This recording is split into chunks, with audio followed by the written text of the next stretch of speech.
நாங்கள் கொங்கு மண்டலத்தில் சென்று 8 மாவட்டங்களில், வருவாய் மாவட்டங்களில் கூட்டங்கள் நடத்தி வந்திருக்கிறோம். இன்று நீங்கள் எவ்வாறு எந்த அளவுக்கு ஆதரவோடு உணர்வுபூர்வமாக உற்சாகமாக இங்கே கலந்து கொண்டு சிறப்பித்துக் கொண்டிருக்கிறீர்களோ அதே போல கொங்கு மண்டலமே முழுவதும் 100% நம்மளுக்கு ஆதரவு நிலையை எடுத்திருக்கிறார்கள் என்பதனை நான் பணியோடு தெரிவித்துக் கொள்ள கடமைப்பட்டிருக்கிறேன். பொதுவாகவே கொங்கு நாட்டில் இருப்பவர்கள் அனைவரும் கொங்கு நாட்டு தங்கங்களாகத்தான் எண்ணிக்கொண்டிருக்கிறார்கள். எப்படி இந்த இடைச்செயல்கள் வந்துவிட்டது. சரி, அது இருக்கு. இப்ப நம்ம நாடாளுமன்ற தேர்தலை எதிர்நோக்கி இருக்கிறோம். நாடாளுமன்ற தேர்தலை எதிர்நோக்கி இருக்கின்ற நாம் உச்ச நீதிமன்றம் வரை சென்று சட்ட விதிக்கு போராடி கொண்டிருக்கிறோம். அதனுடைய இறுதி தீர்ப்பு ஜனவரி மாதம், இந்த மாதம் 19ஆம் தேதி அந்த வழக்கு வருகிறது. அந்த வழக்கு வருகின்ற காரணத்தினால் நாம் எந்த காலத்திலும் தனி கட்சி என்ற நிலை இல்லை. சில யூகங்கள் அடிப்படையில் சில பேர் எழுதி கொண்டிருக்கிறார்கள், பேசிக் கொண்டிருக்கிறார். அந்த நிலை ஏற்கனவே நான் அறிவித்திருக்கிறோம்.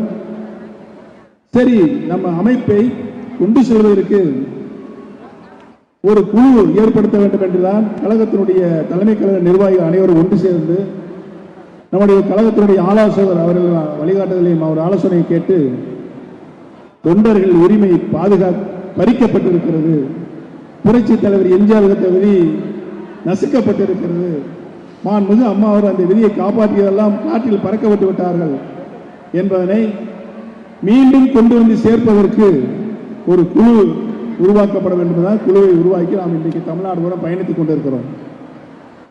அதற்காக மாவட்ட கழக செயலாளர்கள் நாம் தேர்வு செய்திருக்கிறோம். மாவட்ட கழகத்தினுடைய தமிழகத்தில் இருக்கின்ற மாவட்ட கழக செயலாளர்கள் அவர்களுக்கு இருக்கின்ற கீழே இருக்கின்ற நம்முடைய குழுவினுடைய உள்கட்டமைப்பை பலப்படுத்த வேண்டும் என்ற செய்தியும் அவர்களுக்கு நாங்கள் சொல்லியிருக்கிறோம். ஊரக உள்ளாட்சிக்கு கிளைக்கழகங்கள், கிளைக்கழகங்களுக்கு கீழே கிளைக்கழக நிர்வாகிகள்,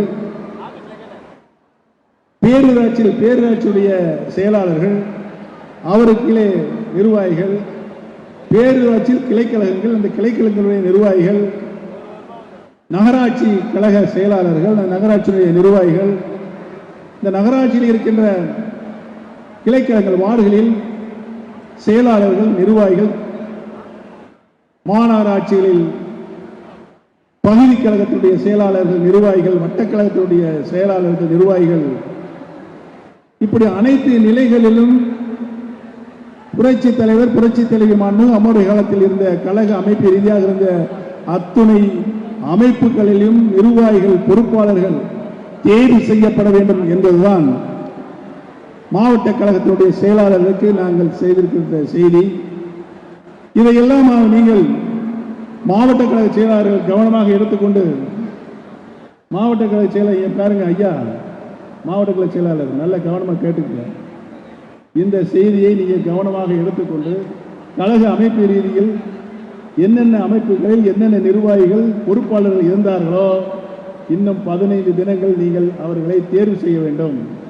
100க்கு 100 முதலில் அனைத்து அமைப்புகளும் தேர்வு செய்து கொண்டு இருக்கிற மாவட்ட கழக செயலாளர்களுக்கு 5 பவுனில் தங்கச் செயின் பரிசீலிக்கப்படும் என்பதை தெரிவித்துக் கொள்கிறேன்.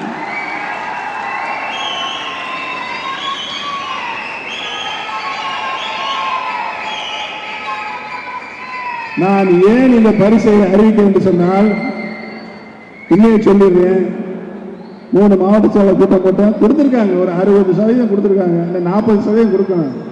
இந்த 60ஓடு பூர்த்தி செய்த 40ஐயும் கொடுக்கின்ற மாவட்ட கழக செயலாளருக்கு இது மாதிரி ஒரு பெரிய சென்னையில் கூட்டத்தை கூட்டி அவருக்கு தங்கச் செயின் அணிவிக்கப்படும் என்பதை தெரிவித்துக் கொள்கிறேன். பார்ப்போம் யாரும் அதில் பாப்பாளர் யார் வெற்றி வருவார்கள்.